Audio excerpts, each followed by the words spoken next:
Hey guys, today I want to do a video about the cards from your youth and why they're oftentimes not worth what you think they are. This is my binder that dates back to 1980 where I stored most of these valuable cards that I thought anyway in plastic sheets. And recently I joined the PSA Collectors Club and decided to submit some cards for grading. You know, thinking that I kept these in plastic all these years, they might be valuable. And last year I actually pulled a card from this binder and it came back a 9, which I was pretty happy about at the time. So I thought, well, maybe some of the other cards that I've saved are also will grade pretty well. So I joined the PSA Collectors Club and I decided to use the vouchers to submit 15 cards, more or less, most of them from this binder here. And I learned a lesson from that is that you don't send in cards that are only worth like $20. But I don't have a lot of cards that are worth over $100, so I just decided to get these cards graded. So I got the results back the other day, and I wanted to share those with you. So I did send in a couple cards that I had just recently bought. This was one I got from Greg Morris on eBay. Came back a 7. Now, I like this card a lot because Miguel Fuentes has kind of got an unusual spot in baseball history. He threw the last pitch in Seattle Pilots history, and he was murdered in the offseason in Puerto Rico. Somebody thought he was urinating on his car and killed him. So he never pitched again in the major leagues, obviously. This is only Topps card, so it's kind of an unusual, kind of curious card. And then I got this 1970 Hank at a card show. I thought it was pretty good. I think I paid $35 for it. The corners were good, but now I've realized how faded it is, and it only got a 5. So kind of not a good return on investment there. This is a card that I have had stored in a cardboard box for many, many years, and it only came back a 6. Now I thought it might do better. The corners are great on it, but you know, it had been stored in a box in a basement for probably a few decades, so maybe that impacted its collectability.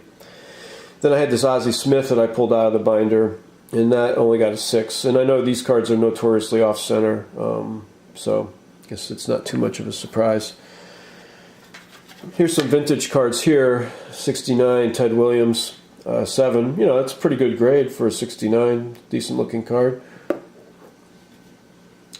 This is a 66 Roger Maris. Came back a 5, which I'm, pretty much expected. I submitted a 66 Clemente that came back a 5 as well. This is all vintage stuff before 1981. Now this is a card that I've had since 1975. I pulled this out of a pack as a kid and stuck it in a binder. So the corners were kind of damaged and only came back a 4, which I guess isn't too surprising. A Hank Aaron card I've had, geez, probably almost 40 years myself. And this card is faded. It's off-center. It's only gotten a 5. It's a 69 Yastrzemski card that I've really enjoyed over the years, and this was also in the binder for about 40 years. It only came back a 4. The corners on it are not great, and it's off-center.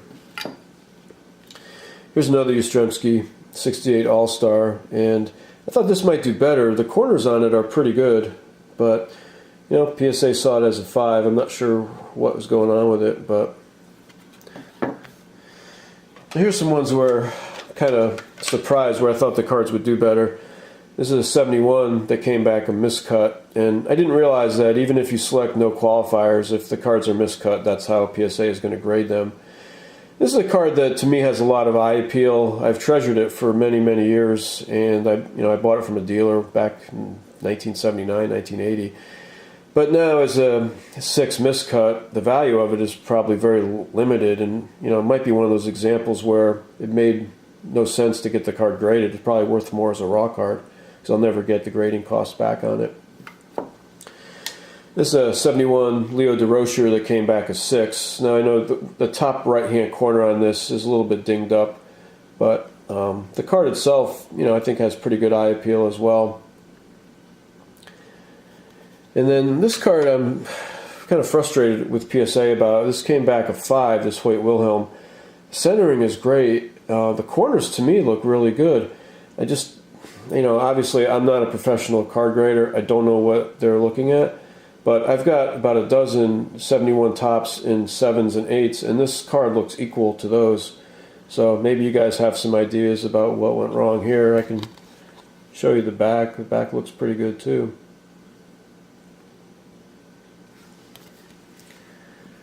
Then I had, last two cards were the 1973s, this Reggie Jackson. I thought this could be a 9. I mean, the centering on it is good.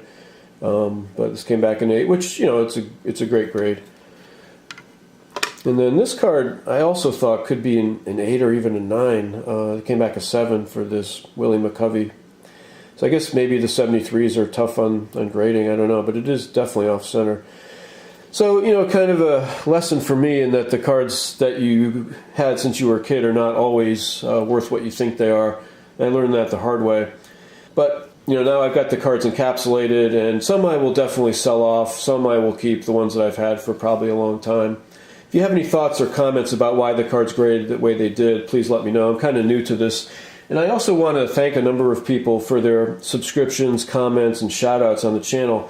This is a this is a brand new channel, but I've been on YouTube for many, many years and done a lot of other videos, but decided to give Vintage Baseball Cards their own channel because I really am dedicated to the hobby. So a few folks have given me shout-outs and comments. I want to thank them now. Bowman 1951, Blue Ink, Blue Jacket 66, Dave. Those Back Pages, Eric, thanks for the shout-out. Kentucky Baseball Card Collector, Phil. Diamond Yard Sport Cards, George, thanks so much for the shout-out and all the subscriptions I've gotten. Baseball Collector, Dead Guy Cardboard, and DB Tiller. I've enjoyed your videos, and I'll post links to your pages down below in the description box. Thanks again for the likes, comments, subscriptions. I really appreciate it. I've got more content coming soon.